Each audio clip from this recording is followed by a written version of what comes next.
that this narrative is all visual, and along the way, I'm going to prompt you to think and reflect a little bit. So some of you might have a journal and you could write it down, or you could just think through it on your own. Or if you'd like to share and see some of the thoughts and inspirations of others, you could also use the chat box and just see some ideas scrolling through as you join me. Thank you, Nan. And I'd just like to mention, we are recording today's session for our archives. So if you would not like to be recorded today, we do ask that you leave the session and you can check it out in the archives. Thank you, Nan. Okay, and people who know me know that I curate my art the way I curate my words. When I change to presenting mode, I'm not going to be able to see my notes, and I'm only going to be seeing my images, and you'll only see my images and me. That means that I can't see exactly all the things that are happening in the chat, but if you have questions, I hope that you will ask them in the chat, knowing that everything's being recorded, and I'd be happy to address them a little bit later. So here I'm going with the share my screen. And definitely our moderators will also be there in the chat and can assist as well. Thank you. Okay, so and can you give me a little cue that it showed for you? Yes, it's showing. And if you could put it in full present mode, that would be so we can see the whole screen.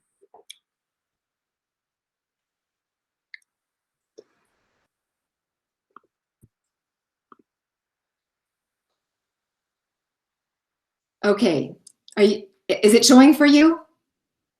Yes. Okay, great. So we're all educators in some ways, and we're also all artists. Nan, I'm sorry. It's still in present mode. It's in speaker mode. You need to just you share the whole screen with your notes. Yes.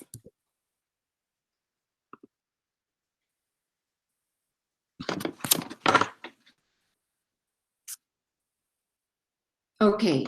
If you press end, end slideshow. Mm-hmm. There we go. Thank you. That's perfect. Okay, great. I apologize for that little delay. Cultivating presence and calm through contemplative making. Oh gosh, and my slides aren't advancing. Are they advancing for you? No, they're not. No, they're not. Oh gosh. There are arrows in the bottom left corner of your screen, a forward and a back arrow. If you try pressing, oh, there we go. It worked. Okay, great. So we're all artists and dancers, musicians, writers, performers, and we all in some way cultivate presence and calm through contemplative making, even if you don't know you're doing it just yet. So this presentation is going to unfold in 4 chapters: slowing down, noticing with intention, finding resilience, and discovering new pathways forward. Do you like my little acorn guy? So slowing down. As a parent and a mother and an educator, I think the catalyst for figuring out how to engage with the world differently, especially when life is so busy as a parent and a teacher, was being around children and seeing them in my classroom and in the world, but also having a child in my house. So this is Jonah, age 11. He's been my muse for as long as he's been with me. And he sees the world in a really slow and unfettered way. So you see him here using materials that are just everyday, trees, twigs, yarn. And what I started doing was noticing that he was always creating and making, and that the disposition that he had on the world could be maybe one that I could adopt to.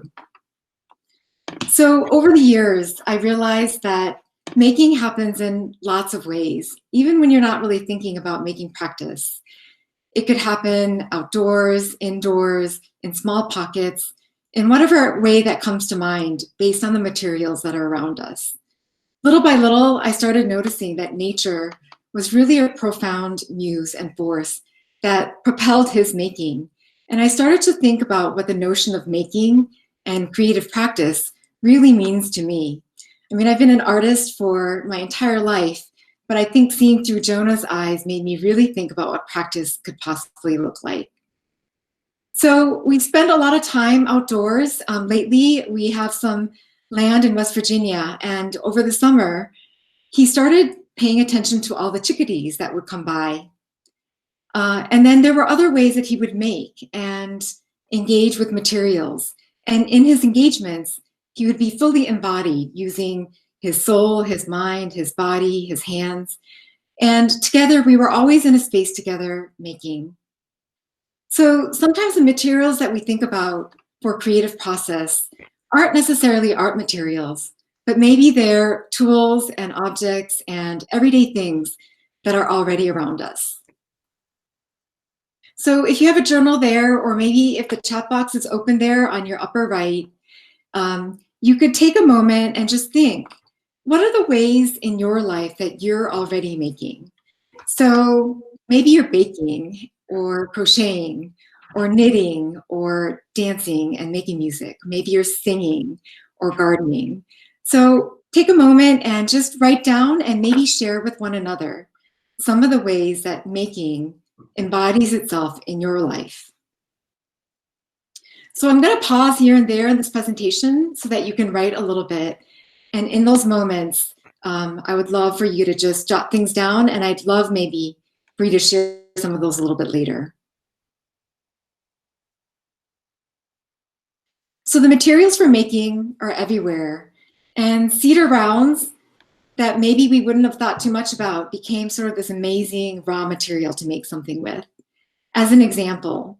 And little twigs that we found on the ground became its own kind of canvas that we could use to create something really, truly beautiful. So what are some of those things that maybe are around you? Wherever you're sitting, some of you I saw you're sitting in your desk or bedroom, living room. Some of you might be outside. So if you look around or just imagine the spaces you're in, what are some of the materials that you could work with or touch or want to do something with right now? So Jonah started creating a lot of paintings using just the primary colors. And a lot of the color swatches that he made, you see right there in that second picture, were so beautiful. He created all these sort of subtle in-between tones, and they became raw materials for me. So together we created this parallel practice. He using watercolors and looking at and engaging with chickadees, and me engaging with him, observing him, and using his color testing papers as my materials for making. So here you see the red, blue, and yellow there on the left, his color swatches, and then this piece that I made as a response to his work. It's titled, "They Flew Away When No One Was Looking." So think about the materials and tools, and what if you were to let some of the materials and tools guide you? If you could think about the tools that your hands like to hold and the materials that you're always drawn to, sparkly things, soft things, shiny things, dirty things, messy things, maybe take a moment and write those down. And also feel free to just throw a few thoughts in the suggestion chat box, and maybe others can see too, or be inspired by some of the things that you do. So what are the materials that surround you? If you're a visual artist, you usually have a few media that you especially love, whether it's painting or ceramics or watercolor, fibers, whatever it is. Maybe you could think beyond that and think about materials that you've maybe never worked with, but always wanted to try. And all of us have certain resonances, things that we feel like we want to touch, and maybe some aversions to things that we don't really want to touch. So think of all of those and take a moment and maybe just write a few of them down. These materials might exist for you already, but maybe by writing it down, it could be a commitment to try something you've never tried before. So one of the things that I've discovered is that although making can happen anywhere, designating a space can be a really critical way to kind of create a really symbolic commitment to saying, hey, I'm going to make something. And you don't really have to have a studio. You could just have a little corner. Outside, Jonah and I often had a making space outdoors, but we also had some indoor spaces that we used where we could make messes and splatter, and it was kind of okay to do that.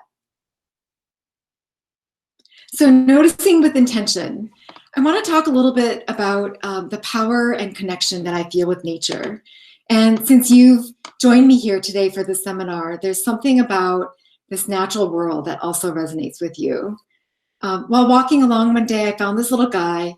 I was looking at him, he was looking at me, and I thought about what it means to notice with intention. So nature is amazing in its teaching qualities.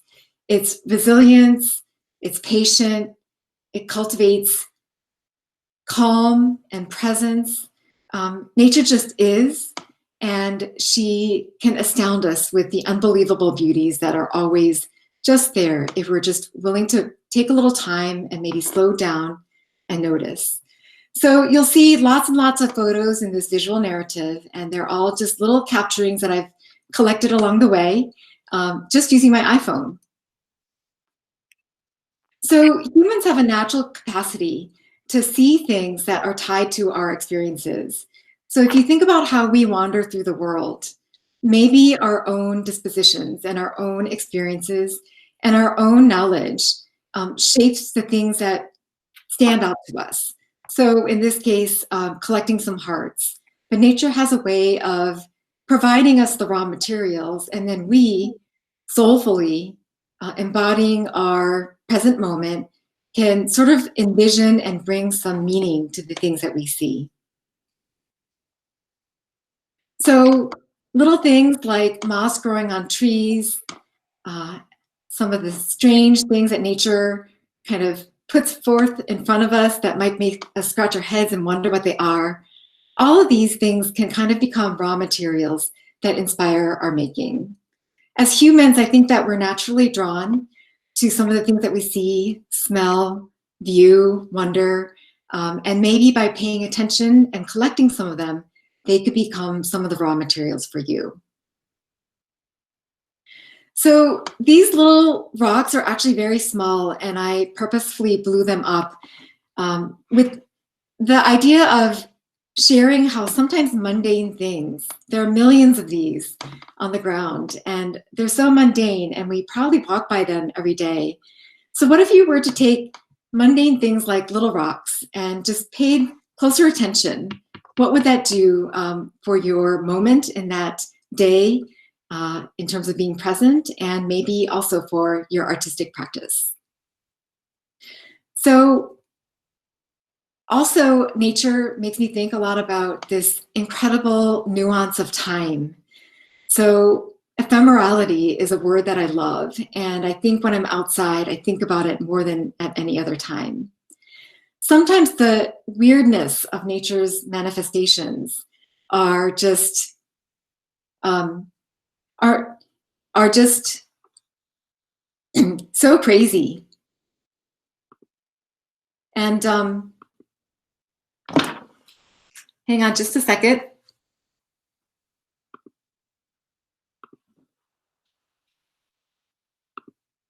My screen just pooped out on me for a moment. I'll be right. It's going to come back in just a second.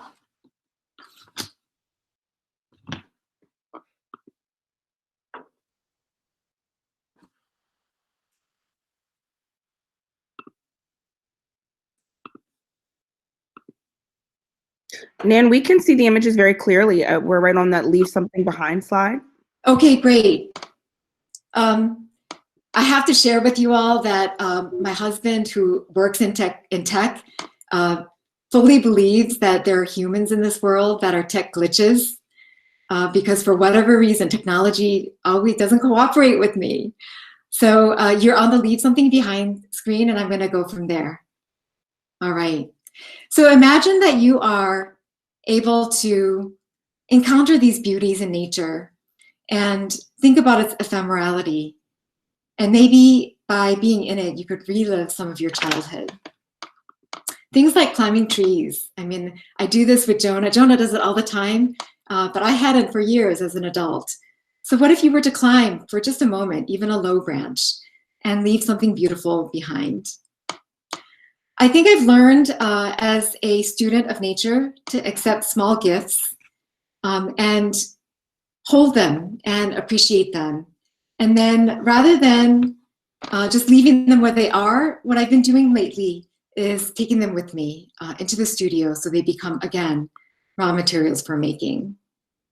So if you were to reflect for a moment again and think about maybe in the past several weeks, because we've all been together sort of in these pandemic times, I feel like our movement is somewhat more limited and our mobility and places to go are also truncated a bit. And we're living a life that's a little bit different. And speaking for myself, I feel a deep sense of sorrow and grief some days. And I find that when I go outside, this sort of marching along with spring and beauty and nature reminds me that we are still here together and everything's still moving forth. So with my iPhone, and I'm hoping that you'll compose some things with yours, you could see things like on that left picture, the pink flowers that maybe are around for just a few weeks or moments. And the center picture, something that's around for weeks, that's a yucca seed pod. And then you might pass something that shows a sense of age and time. Nan, can we pause for 1 second? Some people Yes. are not able to see your presentation right now. Can you try stopping the presentation and then starting it once again? Yes. Thank you. Did that go away a while ago or just? It just happened. Someone Okay. accidentally started sharing their own screen. Yes. So I am resuming my presentation. And Lillian, if you could stay on with audio and just tell me what slide you see, that would be super helpful. Okay. So the issue, I am seeing the presentation again. Okay, are you on the slide that has a beautiful little knot on the right? We can see your face as well. So we see exactly what you see. You see exactly what I see. Okay, here we go. But once you make it full screen, there you go. Beautiful. Thank you. Great. So thank you for letting me know that. And if it does it again, just let me know and I'll resume. Okay, so if you could return to your journal for just a moment and think about this. And I know we all have these memories. What memories do you have of witnessing something really grand and beautiful in nature? What were your sensations in that moment? And what did you feel? And just take yourself back there for a moment. Maybe even close your eyes for a moment. What do you smell? What do you remember? And what did you wonder? So if you could jot down for a moment, what were the sensations of that moment? So contemplative art making practice, as I think about it for myself and my students, has 3 components. A ritual where you're just mindful and finding ways to be alone outdoors. And then a making process that resonates with you, and that making process might change over time. And then some way of reflecting. It might be writing for some, but some people don't write. And so it might be speaking to a friend or singing a song or whatever form of reflection works for you. What if you made the commitment together with me to engage in this art problem? Develop and engage in a contemplative art-making practice that serves as an intentional space for inquiry about yourself and deepens the way you notice. So I'm going to share a little bit with you about my contemplative practice. It was wandering outdoors alone and collecting, and then making, collaging, layering, and reflecting through writing. So again, in your journal, if you were to think about rituals that already exist in your life, we all have them in little and big ways. And if you took a ritual and integrated it more to be more purposeful toward a making process, what would that look like for you? So maybe take a moment to write that down and feel free to keep sharing in the chat if you would like. So for making, what could you do now? You might be limited with materials. You might not be able to go to a store right now and get the things you need. But what's in your yard or your basement or your room or your studio? What's around you that you could use right now that is a raw material? And then what form of reflection do you think that you might particularly like to use right now? So start small and doable. I found that working small and collecting things was a good entry point because the blank canvas or the too large canvas was often a roadblock in really getting started. So little things can activate your senses. Little red berry, a little happenstance arrangement of yucca leaves, hickory nuts, and red leaves. And then in the fall, a corner of a leaf turned red. And these things can activate your senses and create a space for you to create. So my contemplative process is very small, 4 by 4 inches. And I outline objects, like the squares there are actual rocks that are outlined. And I make tiny little sketches like the red berries. And as I work, I sometimes find that the pieces, they fall together like an exhale or a sigh. And in those moments, I feel like it's really coming together and I've said what I wanted to say. Over time, these series become like sentences in my life. They're markers of my experience, and you can make markers of yours. The sentences accumulate and become a vast array of multiple meanings. And when you look at them together, you can sort of see that the experiences day to day are really different. Some are bold, some are subtle, and they feel different depending on the experiences and moments and colors of the day. Sometimes, because I love words, I attach words to the pieces I make. I feel like naming things gives them weight and gravity. Floating, ethereal, wandering. Rising, wonder, lifting. So this idea of layering can be a metaphor for making and life and engagement with the world and each other. I have a lot of pieces that sit in my studio or in various rooms unfinished. And I find sometimes that those surfaces become surfaces to work on again. And by adding more, it becomes a metaphor for something brand new. I layer and conceal, and in doing so, paradoxically, it can reveal something brand new.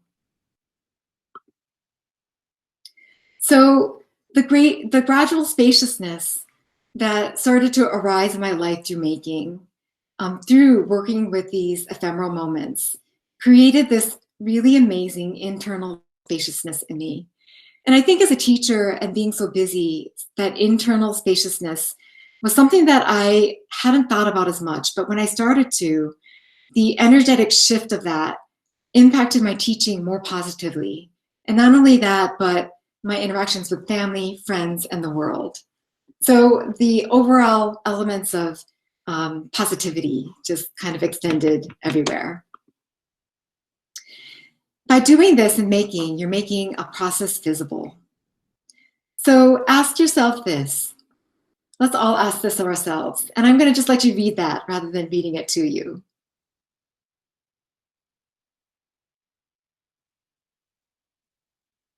If you phrase it that way, it feels like you should just be able to make. No excuses, because the hardest part is getting started. So finding resilience, making over time and sustaining grows resilience. It's a balancing act that's very, very hard to keep sustained. But you find that even if you make things that are temporary and they fall down, the momentum of making it will stay with you, even if the thing that you make disappears. So lately, concurrent to making tiny, tiny little pieces, I've been working on the land. And first, there's Silas, my dog, and I cleared the land first, and I had to do it all by hand. And the process of lifting and moving and engaging my body was a beautiful embodied experience. Everything fit together, but it took time and care and energy and intuition. And I think I learned that by doing that, the slow process that I chose, I was inherently creating a space for myself that really forced me to be present and calm.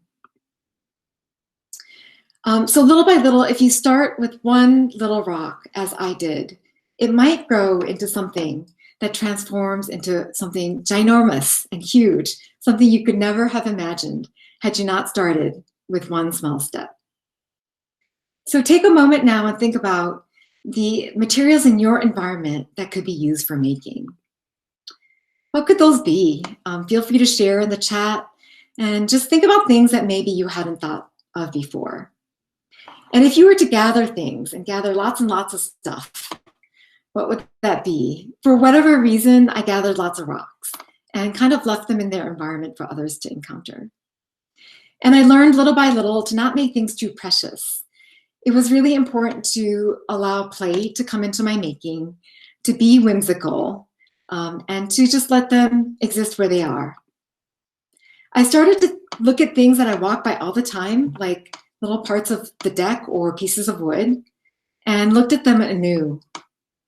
And then thought, what if I left things behind for other people to encounter?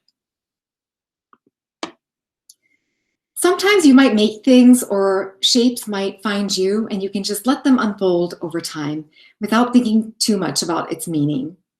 For me, those orb circles on paper and then the circles on the land are still unraveling, and I'm navigating what they mean.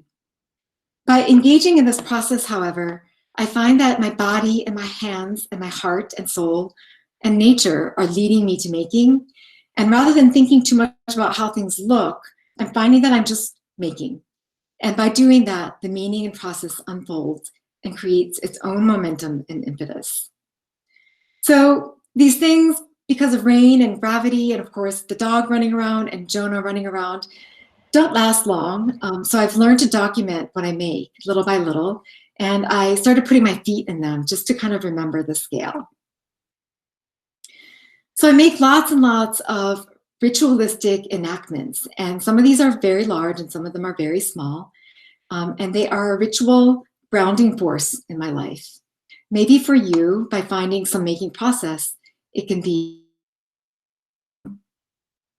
Sometimes the senses aren't just about touching and building and making. I find that the sensation of smell is also powerful. And if you think about how smell can bring back powerful memories.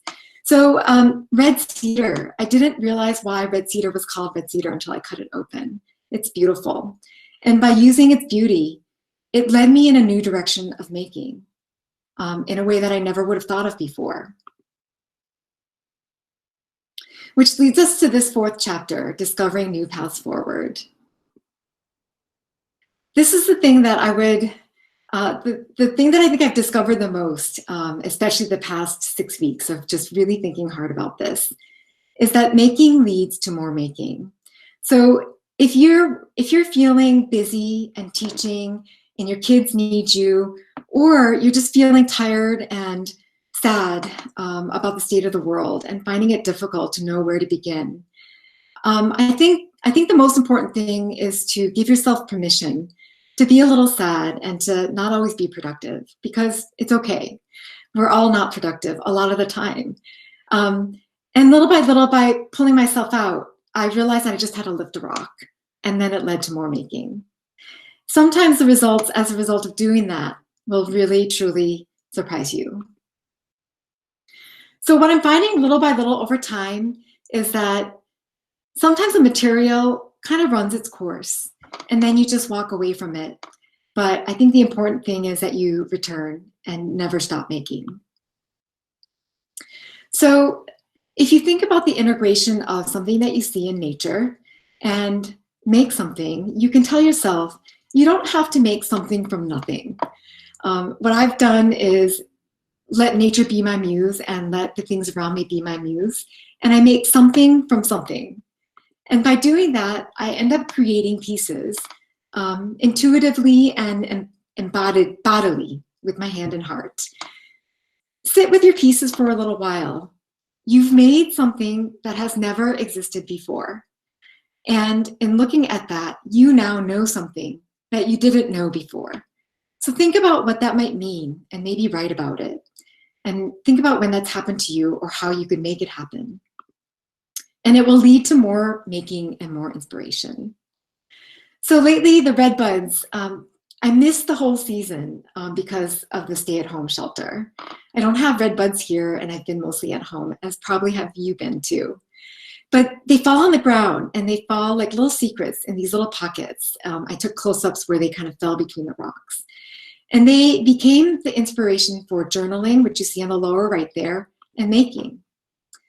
And I didn't overthink it. I started to mix the colors of the red buds, and I started to make some papers, and I let that momentum carry me. Over time, the inspiration of being outdoors and allowing myself to just make led to this series of work. Jonah often participates with me. I've taught him to use my phone to compose in squares. So he composed the picture there, an old stump, and wrote a little bit of reflection, which in his world is always poetry. Colors contrast, whistling wind, dusty sunbeams, a secret home. And there's this wonderful mixed in between nuanced colors. So I'm going to end this chapter because I know many of you either are around kids, teach kids, or have kids. I want to share with you some applications of some of these integrations with nature and mindfulness and drawing and presence with children. And I'm going to go through a couple different age groups with older ages and then younger ages. And you can do this anywhere on the school grounds. You wander through looking at familiar surroundings like the playground outside the building. And you can collect and photo document and sketch. And then you can be present just by being together and looking. We wandered through spaces, anyone can do that, and looked at things that we hadn't seen before. I give my students prompts, and I'm happy to share those with you later. Things like seek and collect 10 of the same thing, things that are different in color than the things around it, things that look spiky, things that are soft, things that are unusual, or things that are really ugly. Collect lots and lots of them. So students would come back with things, and I would arrange them in teams of 3 to 5 kids, and they would collaborate with each other, talk, and arrange them. So the center image there is a collaboration that the kids put together. Once they made their arrangement, they would all take photos and compose it. And so in the process of documenting and sketching, those kids are really looking a little more closely. Sometimes with multiples, if 6 students take 6 different photos, it's really remarkable how sometimes each photo can look so amazingly different and yet so profoundly beautiful. Once we did that, there was some experimentation with color, unhurried, free form, exploratory, and playful. And by doing this, there was sort of no intimidation, just explore and don't try to think too much about making it look perfect. So that's what we did. And I often have students who are a little bit scared of drawing from life, draw from photographed images. So these are compositions that they compose, so it's still theirs, but they draw 2D to 2D, and it alleviates a lot of fear. Some kids want to draw from life, and then we applied embellishments with ink. So then you get this wonderful array of things drawn from life, things stylized, all inspired by nature. The colors and the cheer, the scent of that day, and the sharings that we connected with are what I remember when I look at these pieces. So I'm gonna switch a little bit to some younger kids and mindfulness with elementary. I go into schools and do workshops a lot where I incorporate yoga, visualization, meditation, music, and the kids engage with me in that way. And for young kids, this act of looking and collecting helps them see more carefully. I mean, drawing really is looking, and it's a way of looking deeply. So children inherently understand their world through drawing and looking. And in this way, as teachers, we can inspire them to look really carefully. The inspiration for what we draw and make is really endless, especially if we step outside. And remember that kids can often draw with things that have nothing to do with drawing utensils. Sometimes I ask kids to find spaces. If you ask a child to say, find a space that speaks to you and calls to you, they will find one. And in that space, if you ask them to leave something behind, they will select it with great care. So we make holding forms to record our documentations, and we share our observations. And the key question is, how does drawing from nature help us understand better the world around us? Kids do this naturally, and I think grown-ups could learn to do it better and better because we sometimes get so busy. But I think the more important corollary to that question is this. In this fast-paced world, how might connecting to the beauties of nature allow us to connect back with ourselves, our natural environment, and with each other? So I'm going to close. I think I'm going to close with just enough time for a few questions, and I'll unshare my screen in a moment. But I'm going to leave you with these. And again, I'll share with you all the prompts so that if you don't want to write it down now, I can share it later. But what rituals would fit now, especially in pandemic times? I feel sad a lot. And I was talking with Vanessa, who I think is here, about how running has been solace and we sweat out our tears. So that's a ritual too, but making is also a ritual. And in making, what ways will making ground you here and now, right now? And reflection, do you need to call and FaceTime a friend to reflect together? Or do you need to sit quietly in a swing and write in your journal? Whatever works for you. So I'm going to end here. I showed you an earlier picture of the ridges of West Virginia. And every time I go there, I remember that West Virginia, it was completely destroyed by all of the logging and old growth trees, which are hundreds of years old. It was completely decimated. And so over time, I mean, look at it now. This view is so beautiful. Nature, it renews itself. And I think the message that I want to share with you today is, in doing so, it also renews us. So I'm going to end with this slide here. My hashtag is noticings, and I'm an old fart. So I just literally got on Instagram, I hate to admit it, 2 days ago.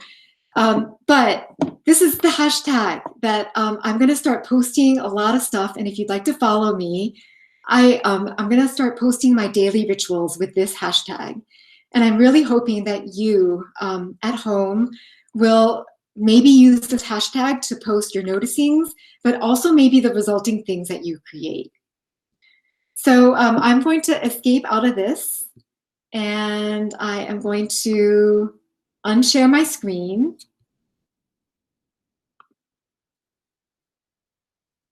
Did I unshare my screen? I did not unshare my screen yet. Hang on just a second.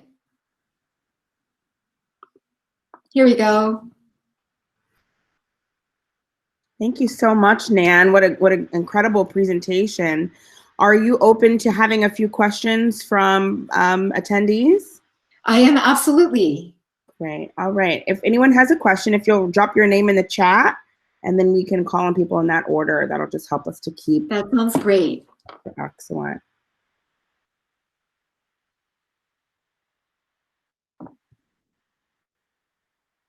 So what I liked so much about your presentation was there were so many applications for working with young children, and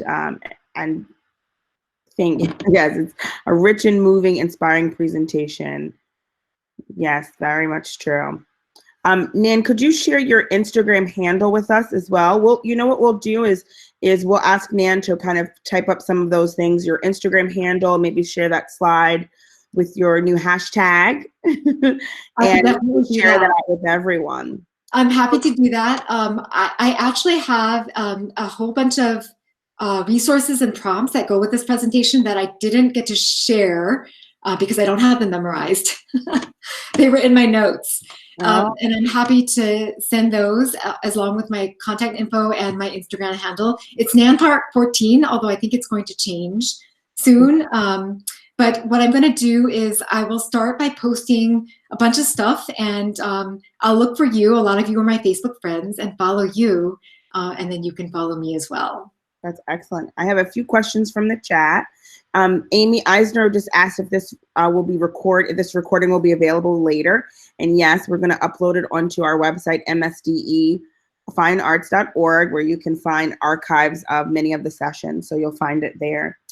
Alana Berman asks, Nan, when working with elementary students, did any issues arise and how did you approach it? Oh, that's a great question. With elementary kids, yes, a variety of things. I find that when you do visualizations or movement exercises and yoga, you have to kind of do it with patience and a little bit of a grain of salt. Some kids engage fully and close their eyes and they're really with you, and others are not. So I think the key is to just be playful and go with the flow. The idea being that you can kind of get a dominant energy in the room. And I find that the harder thing, though, is working with the older kids when you're doing mindfulness, because there's a self-consciousness that comes with that, with closing eyes or doing a yoga pose or visualization that can sometimes be more challenging. But I think I've learned as a teacher of high school, middle school, and elementary that if you own it and buy into it, that the kids tend to do that too. Mm-hmm. Excellent. Okay. All right. We have a question from Jessica who asked a couple of times. I'm hoping Jessica can unmute herself real quick to Yes. I'm sorry, Jessica, I didn't see you there. Thanks. That's okay.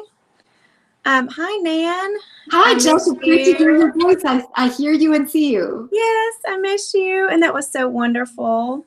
Thank you. My question is, I have taught middle school for a long time, and I now have a 7th grader as a daughter. What do you think is the best way to persuade middle school students who have just now kind of gotten their phones and iPads and they're on it way too much, and we're having to constantly take it from them so that they can notice things around them? What do you think is the easiest way to persuade them? Oh, wow. That is such a great question. So, not everyone has a phone, but the vast majority do. And you know what I did was, rather than saying they're outlawed and you can't have it and I must take it in this basket, what I did was we used it as a tool, and I actually think that worked the best. You do have to kind of watch the little kids that try to sneak a little look at their phone during the making process. But you saw in my little glimpse there that the phone was a tool for the documentation. So they were actually using the square. So as observers. Yes. Yes. Okay. That's a great idea. And I use the square aspect because there's something about a square that just really works well for composing.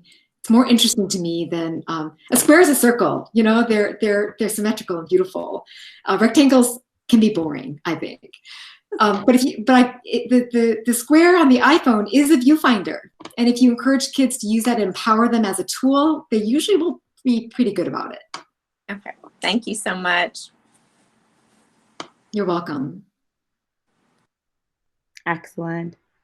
And so I think we close here with this wonderful workshop. Thank you, Nan. In a moment, but not yet, I'm going to ask you all to unmute yourselves and we'll give Nan a round of applause. Please do check your email and fill out an evaluation so that we can keep these wonderful workshops going. Tomorrow, we ask you to join us. Tama will be presenting a workshop on collaboration. All right, let's give Nan Park our round of applause. Thank you very much.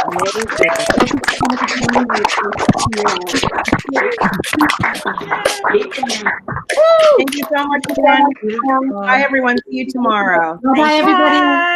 Thank